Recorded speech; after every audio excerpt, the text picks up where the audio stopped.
Hello, I am 48F, and I have a younger sister, Diana, 46F. Diana never really got along well when we were kids. She was always too pretentious and kind of mean to me, and so parted ways as soon as we had high school. I chose to go to that. She decided to move in with her boyfriend at the time.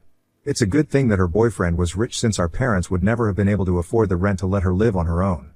But she had made it very clear to our parents that she had no interest in knowing their opinions on her life and was going to do whatever she wanted. So my parents never tried to stop her either and just let her run free. She had twin girls at 20 and then a boy at 21 while she was living with her boyfriend, and my parents were happy for her, but at the same time, it was kind of concerning because now, she had a lot of responsibilities and no job. She was completely and fully reliant on her boyfriend, money, and maintaining her lifestyle. Diana never got married to her boyfriend, and I think it was a bad move because at least then, she would have been entitled to alimony after they broke up. They had to go separate ways after Diana found out that he had been cheating on her. Thankfully, he did give her child support that she was entitled to. However, he chose to opt out of being a father and signed away his parental rights. The girls were both 3 years old at the time, so they were really young, and my nephew was just 2 years old. After that, my sister was completely on her own and she needed to get all the help that she could to be able to support herself. Now, I did not have a good relationship with her, but because of my parents, I decided to help her out. At the time I earned a decent amount of money. It was not enough to support all 4 of them, but I could at least contribute a small amount of money every month, along with my parents, and they got by the first few months. It was really difficult to find her since she did not have a degree and had no experience either. She had to start at the bottom and work her way up, which would require her to devote quite a lot of time to her jobs if she wanted to make progress quickly. But that would be difficult because she had to think about her children as well, and she couldn't just leave them at home. She could hire a babysitter, but that was pretty expensive, so she had to rely on me, or on her friends. Our parents were also working, they were contributing to her as well, so they couldn't stay home, and it was the same for me. She didn't have any friends either, who would be okay with watching her kids while she was away at work. Since all of them had their own lives and jobs, none of them took such a responsibility. So, she was kind of stuck in minimum wage jobs so she could adjust her hours accordingly and come back home quickly, so she wouldn't have to pay the babysitter to stay with her kids for too long, because then, the cost of that would be exorbitant, and she would not be able to afford it. This went on for a couple of years, and I guess Diana started resenting her own children. Because they were standing in the way of her success, and according to her, they were the only factors holding her back. I would visit her occasionally, not for her sake, but for the children's sake, because I wanted to make sure that they were doing all right. I did not have a good relationship with her, but I was not heartless enough to let a bunch of innocent kids suffer the consequences of their mother's terrible decisions. So my parents and I would regularly check up on the children, and they would always be complaining about how badly Diana was treating them. She would scold them for little things and lash out at them just being kids and trying to have fun. It was just a miserable existence for all of them, and I wished that I could help them and pull them out of that house and keep them with me, but I couldn't do that, since she was the rightful parent and I had right over them. Besides, she was getting child support from her ex and was doing her best to make ends meet. I kind of felt bad for her as well, but I felt worse for the children. However, things were pretty bad because, after that, she started seeing other men as well. And every time a relationship would not work out, she would start blaming her kids for it. Apparently, in her head, she believed that her boyfriend would always break up with her once they found out that she was the mother to 3 kids. I personally think it was because she would never say anything about it on the first couple of dates, and she would just bring it down with them after they had been together for a month or 2. And I think that's a really long time to keep a secret like that. When you are a single mother, I think you need to be upfront about it. Otherwise, it just seems dishonest and kind of weird. And I tried to explain that to her many times, but she was really convinced that she was getting broken up with only because of the fact that she had children. And she would keep tormenting them about it, reminding them again and again how their father had abandoned her, and she would keep threatening to leave them behind as well if they did not behave themselves, so they were really scared of her, and the childhood was constantly just full of their mother's narcissism. This went on for literally years, I'm not even kidding. Several times, it occurred to me that I should probably just take them and run with it. But I couldn't do that, and neither could I file for custody of the kids or try to report her, because what she was doing, while it was bad, didn't exactly amount to something that could justify having her kids taken away from her. So this just kept going on, and they were just thankful that they had me by their side, because my parents were too old to be there for them as friends, but I was always there for them, whenever they needed it. They could never go to their mother with their problems, and they could always come to their aunt, and that's what they did. Anytime they would have any sort of issues with people at school or academics or even Diana, they would come straight to me. And I really liked it. It felt like they trusted me, and I valued that. So it was no big surprise that when they turned 18, they decided to leave their mother's house and come live with me instead. Now that they were not legally minors anymore, they could choose to live wherever and with whomever they pleased, so it was me that they chose to live with. Diana was obviously very disappointed about it and had a lot to say, like she said that she had wasted 18 years of her life, trying to raise these kids, and in the end, they did not even choose her. She was very nasty about it and told me that if I wanted to raise her kids so badly, I should have stepped in earlier instead of taking over when they were 18 and the job was mostly done anyway. I so badly wanted to tell her that she hadn't rested. They had pretty much raised themselves because she was always out, either at work or after that. She would be out on dates with other men, who would eventually break up with them when they found out that she was a mother to 3 kids. And she did not have any sense of what she should prioritize, so obviously it turned out to be this way. The kids chose the person who had actually been there for them, over the person who had always tormented them and rebuked them, just because she could not find somebody and she was not happy in her life. It was just that she had never already realized that she was hurting them, just because she was hurting herself.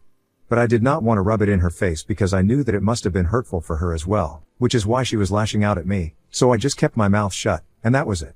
After that, we didn't really have any contact. Her kids decided to cut ties with her and live with me instead. She also decided to part with all of us and stopped speaking to everybody. Even our parents did not have any contact with them, which was strange because they hadn't done anything. I guess the fact that they had not tried to take her side against me when my nieces and nephew chose to move in with me pissed her off and she cut them off as well. It has been 7 years since then and all of them are doing pretty well in life now.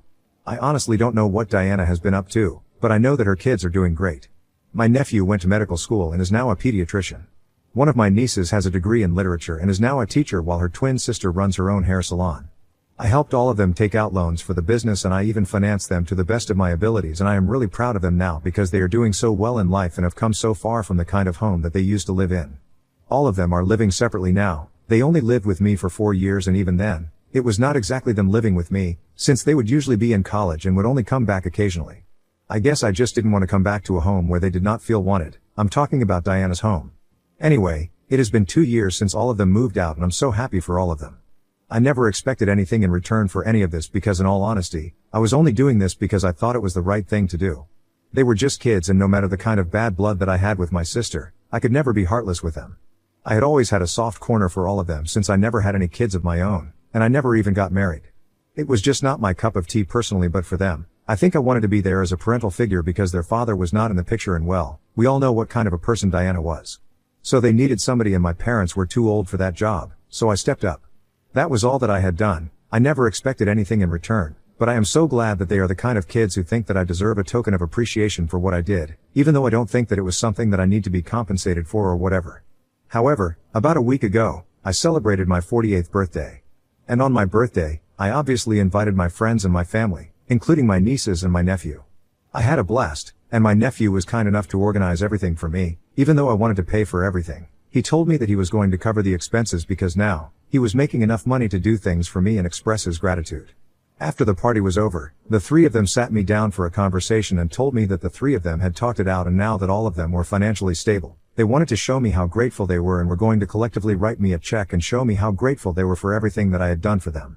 I tried to tell them that it was not required because I'm still working and I can totally financially support myself right now so I don't need this, but they told me that it was not because they wanted to pay off the debt. They were sweet enough to tell me that they would never be able to pay off whatever I had done for them because it was a tangible amount, but the kind of support that I had shown them and the faith that I had always had in them, that was not something that they could compensate me for, and so, this was a little attempt at trying to express their gratitude. I was really touched by the heartfelt gesture and I decided to post about it on social media. I just wanted to appreciate them for whatever they were doing for me. My sister and I have not been in touch for the past few years, so I do not think that she would care. Anyway, I was blocked from every platform and I thought that she wouldn't even be able to find that, so I thought it was okay. And honestly, Diana had never bothered to get back in touch with us and try to find out how her children were doing after they had left home. Agreed, it was they who had cut ties with her first and moved in with me so they would be away from her, but that was kind of her own fault. The least that she could have done was express an interest in their life and try to be a mother to them so she would be able to rectify the mistakes she had made. But if I'm being honest, she did not seem to care much about the loss of contact and I assumed that she was doing just fine. Anyway, after that post, I received a message from her a couple of days ago. I was not expecting it because like I said, for 6 years, we had not been in touch. But I should have guessed that as soon as she knew that her kids were financially stable, she would come sniffing like a bloodhound to find out exactly how much money she could get out of them. In her message to me, she told me that she had read the post that I had made and now, she wanted to talk to me about her children. She said that she knew she had messed up in the beginning and she had not exactly been a good mother to them the first time around. But now, she felt like she wanted to have a relationship with them. She wanted to give herself another chance as a mother since she felt like these past 6 years, she had missed them a lot. I don't know how much truth that statement holds because if she really had missed them, she could have contacted me at least just once. She told me she wants me to talk to her kids and try to bridge the gap between them since they respond well to me. The timing was nothing less than suspicious, and I chose to ignore that message because I was just really pissed off by what she was trying to do since it was so blatantly obvious. When I did not respond to her message, she called me in the evening and that's when I snapped. She told me that she wanted me to talk to her children and try to get them back in touch with her again, and I told her that I was not going to do anything of the sort because I knew what she was trying to do, and I was fully aware that she was only after them for the money. She did not actually care about their well-being. She was pretending to care about it because she wanted access to them, and by them, I meant their bank accounts. She had absolutely zero interest in being a mother again. If she actually regretted what she had done, she would have reached out to them directly instead of talking to me about it. She couldn't even let go of her pride and ego for 1 second. She still wanted her kids to reach out to her even though it was she had messed up in the first place. It was astounding how she was so entitled. She tried to argue with me and told me that she was not after them for the money, and it was insulting that I would imply it, but I told her I was not implying it. I was sure of it because it was pretty transparent, and I was disgusted and repulsed by what she was trying to do. She then tried to tell me that stealing everything from her, first I had stolen her children from her and now, I was stealing a fortune from her as well. So I told her that I did not need the money and I was initially skeptical about accepting the check, but now, I was going to take it all away from her because she did not deserve it. And now, she's crying about it on social media and going around telling everybody about what I said, trying to make me look like the bad guy. Some of my relatives actually think that I went too far with what I said, and that kind of made me seem greedy and think that I owe her an apology, which is unbelievable. And that's why I'm here to ask if Ida, because I told my sister that she does not deserve the money that her kids have decided to give to me. Update 1. Hey, so I discussed this incident with my nephew and nieces, as the comments told me to. They told me that they already had heard about this from a couple of relatives and they had been thinking about talking to me about it, but didn't exactly have the time to. However, now that I had called them over and discussed it with them, they told me that they thought I did the right thing. My nephew was very upfront about his feelings and said that he had never thought of his mother as a maternal figure in his life, and it had always been me because she had never even been there for him, and my niece had agreed with him. He had always been the most outspoken of the lot. It was unsurprising that it was all coming from him, and my nieces were too emotional to talk. But he was really angry and upset and told me that Diana had to speak to me because she had never done the bare minimum, and that was because of the fact that she was getting child support money from their father, and even then, she would constantly taunt them and make them feel bad about simply existing. It was not even their fault, which is true. So they think that I did the right thing and have told me that they are not going to get in touch with their mother, no matter what happens. And they also feel that I should stand up for myself and tell my side of the story online, since Diana has decided to talk crap about me and social media has the best way to get the message across. So I guess that's what I'm gonna do. I'm really glad that they decided to take my side on this because my parents are staying out of it altogether and have told me that they don't want to be involved. I find it really weird because Diana never spoke to them either after she was cut off by her children, and I find my parents' diplomatic approach to this situation really strange because they have never been in touch with Diana in the past 6 years either. I was kind of disappointed by that, but anyway, at least my nieces and my nephew are on my side. And now, coming to a question that a lot of people had for me, which is why did I not file for custody and have the children taken away from Diana if I knew that she was a bad mother and was not treating them well? Well, I mentioned in my post that while what she was doing was not right, it also did not qualify as torture or abuse or neglect. She was just mean to them all the time and wasn't exactly emotionally available for her children. So maybe I could have filed for custody, but it would be very unlikely that I would be able to get the children under my care. Courts usually want families to stick together, and here, in their case, they had already lost a father. Their father had walked out of their life, and their mother was the only biological parent that they had remaining. So naturally, the court would want the family to stick together. And I knew for a fact that if I filed any sort of petition against her or took any sort of legal action against Diana, she would make sure immediately that I never got to see them again. She would make sure that she took the kids far away from me, and it was already unlikely that I would be able to take them away from her and get full custody, so it would just be putting them in a very risky situation. Which is why I decided to play it safe and just keep in touch with them and be there for them all the time. I don't know if it was the right thing to do in the long run, but at the time, it seemed like the only solution. Maybe there could have been better ways to deal with it, but it was the only one that I could think of, and that's why I did what I thought was the right thing to do.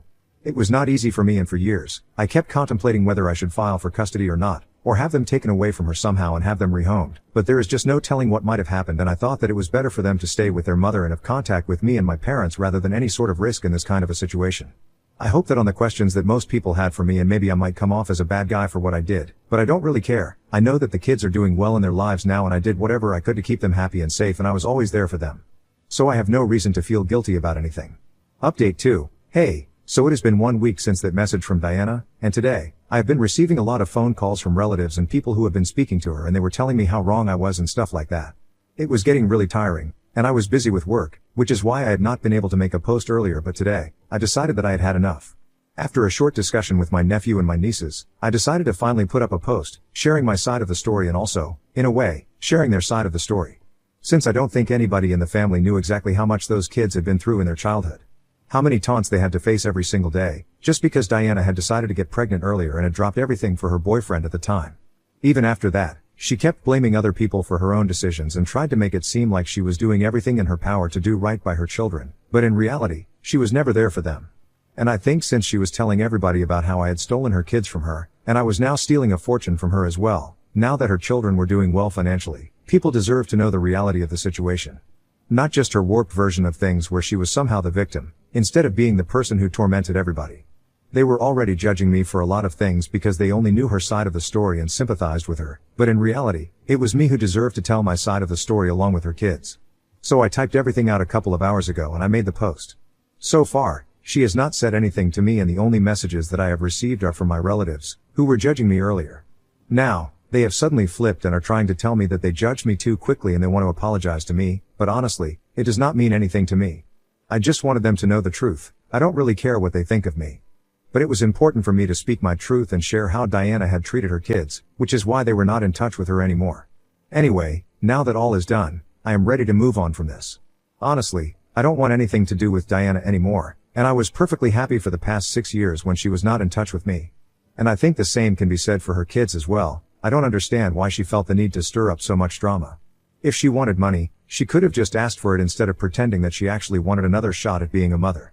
Update 3. Okay, it's officially been a day since I made that post today. I guess Diana finally woke up and decided to get back at me. Instead of reaching out to me personally, she decided to continue being dramatic and started commenting on that post, trying to make it seem like I was lying and stuff, but that was not going to work, obviously. As soon as she tried to comment, her kids started commenting and replying to her, reminding her of very specific incidents from their childhood where she had been horrible to them.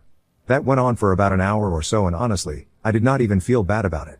Neither did anybody else, because my nephew, my nieces, and we were all thoroughly enjoying this process.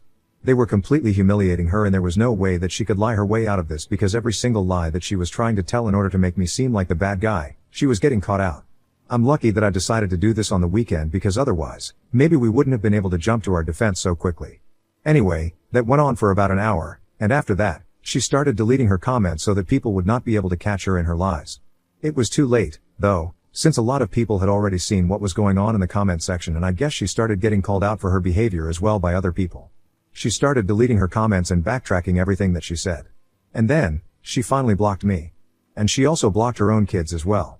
I'm guessing that was her sign of surrendering, in a way. And I'm glad that she chose to do that because, in a fight with us, she definitely would not have won because we obviously have the upper hand here, be it morally or otherwise. I really thought that deleting the comments would be the end of our interaction, but after that, she chose to reach out to me personally as well. She sent me a message, saying that she hoped that I would be happy now since I had painted her to be the villain, and now everybody hates her.